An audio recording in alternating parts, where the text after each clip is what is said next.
Assalamualaikum warahmatullahi wabarakatuh. Selamat malam teman-teman semuanya. Saya Sukarno, mahasiswa UIN Suska Riau, jurusan Pendidikan Agama Islam. Pada malam hari ini kita akan membahas mengenai konsep supervisi pendidikan. Jadi, bagaimana sih konsep supervisi pendidikan itu sebenarnya gitu kan? Kita sama-sama pernah dengar mungkin tentang administrasi dan juga supervisi, namun mungkin istilah supervisi ini asing bagi kita.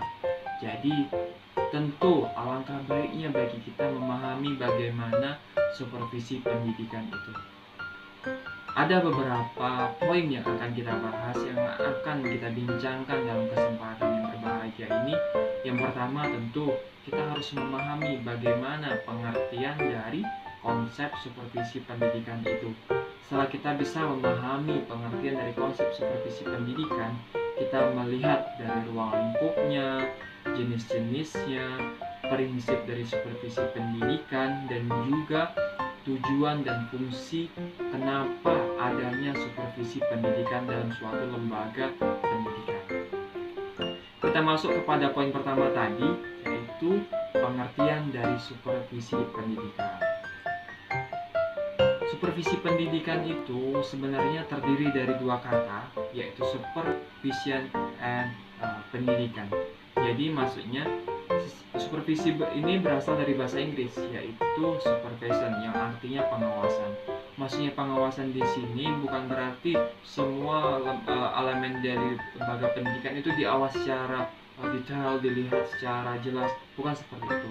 Melainkan kita seorang supervisor, atau istilah yang melakukan itu adalah supervisor, itu melakukan pengawasan, meninjau langsung bagaimana seharusnya pendidikan itu berjalan dari segi fasilitasnya, dari proses pembelajaran dan juga hasilnya. Jadi dengan adanya supervisi pendidikan ini dan juga kata lainnya, bahwasanya supervisi pendidikan itu pada dasarnya adalah suatu pengawasan kepada suatu lembaga atau aspek dalam suatu lembaga pendidikan untuk menunjang keberhasilan tujuan pendidikan yang telah ditetapkan sebelumnya. Kan kita sudah paham nih bagaimana pengertian dari supervisi pendidikan. Jadi kita bisa melihat lebih jauh lagi, yaitu dari ruang lingkupnya. Kita sama-sama paham semua elemen penting itu pasti memiliki kaitan atau memiliki apa sih yang di dalamnya gitu. Jadi kalau konsep supervisi pendidikan ini di dalamnya seperti ada tiga. Yang pertama supervisi akademik, supervisi administrasi, dan yang terakhir adalah supervisi lembaga. Supervisi akademik di sini berada di level pertama. Maksudnya level pertama itu adalah kegiatan pengawasan yang berfokus pada masalah akademik yang terkait dengan proses pembelajaran. Kalau supervisi lembaga administrasi ini adalah proses pengawasan dari administrasi untuk menunjang keberhasilan proses pembelajaran tadi gitu. Sedangkan supervisi lembaga ini adalah level tertinggi dalam ruang lingkup supervisi pendidikan. Kita masuk kepada poin berikutnya, yaitu tentang jenis-jenis supervisi pendidikan.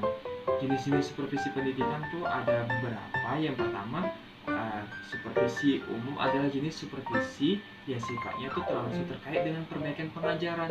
Misalnya nih, pengelolaan bangunan, perbaikan infrastruktur, dan juga tata kelola lainnya. Dengan supervisi umum ini diharapkan proses pembelajaran itu berjalan dengan nyaman, di dalam kelas itu merasa happy dan juga tidak canggung. Itulah gunanya supervisi jenis yang umum ini. Lalu ada supervisi pengajaran.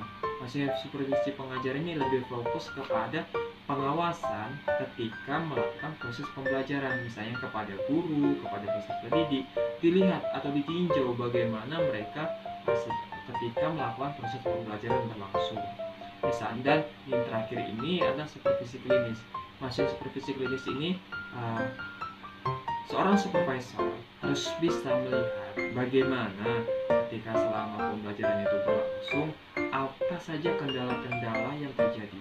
Jadi seorang supervisor itu diutamakan harus bisa selangkah lebih maju untuk mengetahui apa solusi yang tepat untuk staf, untuk guru, kepada peserta didiknya yang bermasalah. Kurang lebih seperti itu teman-teman semuanya. Nah, kita masuk kepada poin berikutnya tentang prinsip dari supervisi pendidikan. Ada beberapa prinsip yang sebenarnya memiliki hampir kesamaan. Maksudnya kesamaan di sini saling berkait gitu kan. Jadi supervisi itu memiliki prinsip pertama itu jelasnya memberikan bimbingan. Karena seorang supervisor itu harus memberikan bimbingan kepada guru, kepada staf-staf sekolah, kepada peserta didik dan juga kepada elemen penting yang ada di sekolah tersebut.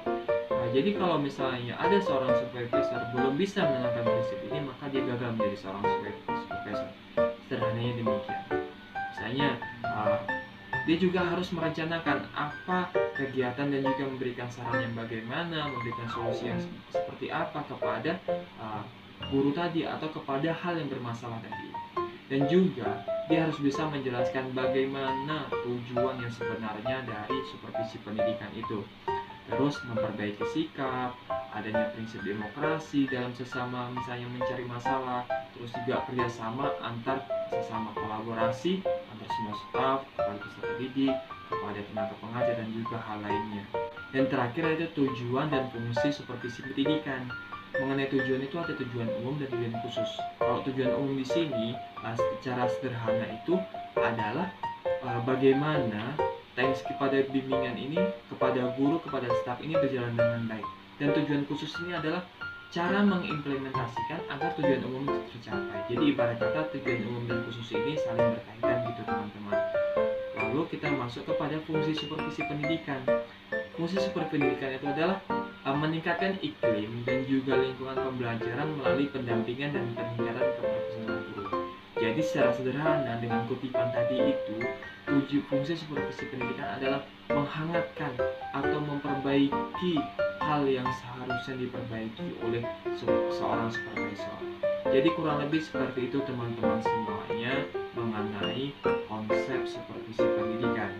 Saya Soekarno undur diri pada kesempatan ini. Saya akhiri dengan Assalamualaikum warahmatullahi wabarakatuh.